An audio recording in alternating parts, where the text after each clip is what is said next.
Jaguar I-Pace Concept Car, 2017, Review. When the Jaguar I-Pace production car arrives in 2018, it will be the first ever all-electric Jag.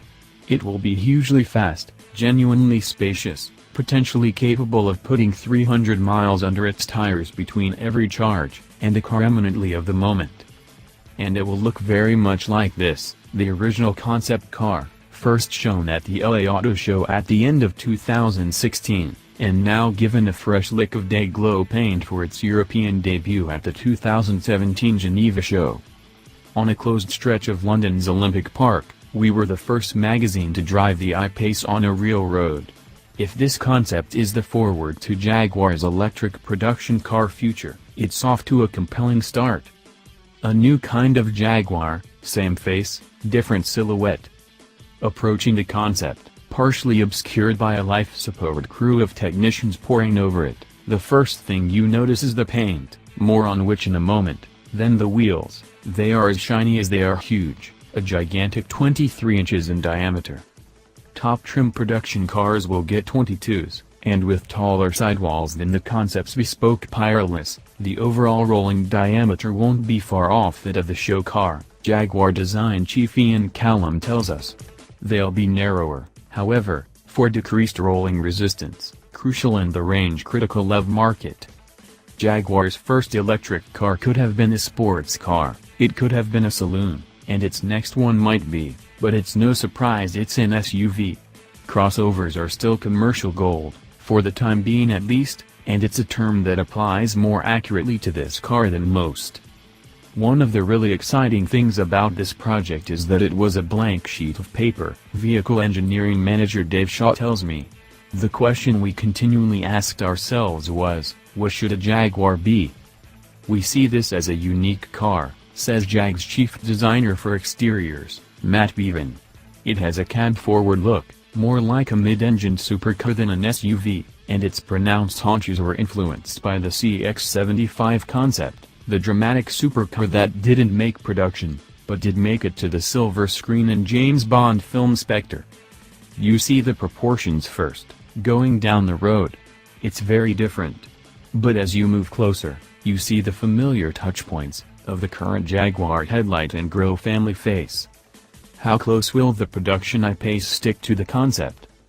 Callum tells us the I-Pace concept's styling is closer to the production car than the CX-17 concept was to the F-Pace, which bodes well. I saw the confirmation model, a fiberglass-bodied full-scale mock-up to confirm the surfaces and proportions for production, the other day, and thought it was the show car. I had to do a double take. We didn't want to over or under-promise with the concept's exterior design, says Bevan. If you look at the F-Type and F-Pace, they stayed true to the concept cars. This is the first time Jaguar's designers have seen the car outside on the road.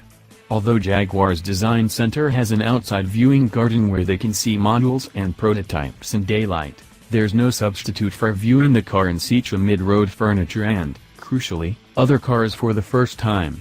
They're as excited to see the car as I am, if not more so. Matt Bevan and interior design chief Sandy Boyce tell me how secretly excited they'd felt to see rainwater tracks left by the specially designed tread on the bespoke tires, which incorporate the Jaguar script into their design. Rain, incidentally, is the enemy of a show car.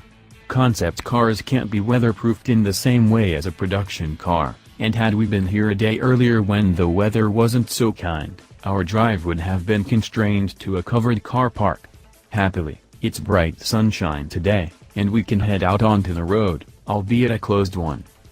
What can you learn about the production car from sitting in the concept? The driving position will change slightly from the concept cars, but vehicle engineering manager Dave Shaw tells me it's not hugely different from the production vehicles. It strikes a balance between a high eye-line and a lowish H-point for a relatively sporty feel. You need to be sitting in it, not on it, says Shaw.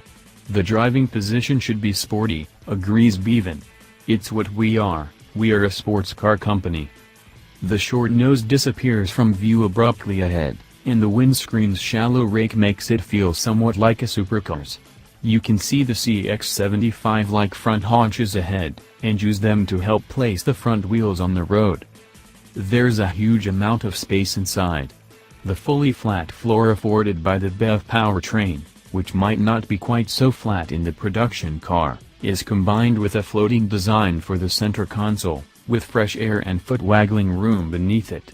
The 3-screen layout, with a TFT instrument panel, central touchscreen and a separate display 5 inches below that, is shared with the recently revealed Range Rover Velar. Alongside the touchscreen controls, there are rotary controllers for the climate control system. You need that haptic feedback, Boys says. The package has given us the complete freedom to celebrate the amount of room it allows, Jaguar's chief interiors designer Sandy Boys explains. The interior is the same size as the class above. Moving the occupants forward makes the whole footprint more efficient, adds Bevan. Interior design highlights. It had to feel like a true Jaguar. This is our vision of EV luxury, Boys explains. Everything has to be authentic when you're doing a Jaguar, you know it's real wood, and we've used an open pore finish to encourage people to touch it. The brightwork is cold to touch, so you know it's real metal. The laser-cut lozenges cut into the seats are echoed by the pattern on the glass roof, which casts shadows across the interior and its occupants in the bright sunlight, all the more emphasized by the deliberately light color palette. Those seats have carbon frames and a floating design with a central mount under each front seat, enabling rear passengers to put their feet either side. Don't necessarily expect them to reach production in quite the same form. There are some lovely tongue-in-cheek details too, like the glove box – actually a pull-out tray for tablets and the like, but with the outline of a suitably posh-looking driving glove upon it.